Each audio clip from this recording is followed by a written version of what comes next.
In this video, I'm going to show you how to do a round trip ride in the Waymo app. First things first, pull up the app, of course. Let's say I want to go from Brennan's to Grain and then back to Brennan's, to Great Bars in LA.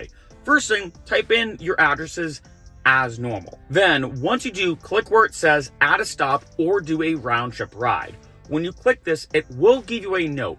Keep in mind, right now at the time of this video, Waymo doesn't really allow you to do multi-stop trips or round trip rides when it comes to the same Waymo. So make sure if you leave the car, like say you are doing a round trip ride because you left something at Grain, for example. So you're going from Brennan's to Grain back to Brennan's, make sure you take all your belongings because you might have a different Waymo car to bring you back to your original destination. After accepting those terms, when this pops up, all you're going to do is click round trip ride. Once you do, everything's all set up and you're good to go. It is that easy. I hate YouTubers that ramble on. Wanted to make this video as quick as possible. It is interesting because both Uber and Lyft don't really have a round trip ride feature.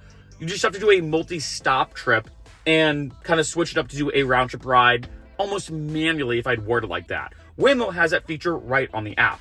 But keep in mind, like I said, and I don't know if this will change in the future, that typically the way it's going to work is you're going to go from, let's say, your original destination to the new destination, get to the new destination, get out of the Waymo, and then a new Waymo will bring you back to your original destination. Keep this in mind. Now, let's say if you want that Waymo to wait, like you have multiple people with you, it can wait up to a few minutes. So let's say if you're like, hey, I'm gonna go with a group of people, go back to Grain, for example, I left my wallet there or something, I need to get it, then come back in. If you have a few people in the car with you, the Waymo will wait for up to 5 minutes, but if you're by yourself, make sure you're prepared to take all your stuff out of the Waymo, assuming you can have a new Waymo to bring you back to your original destination.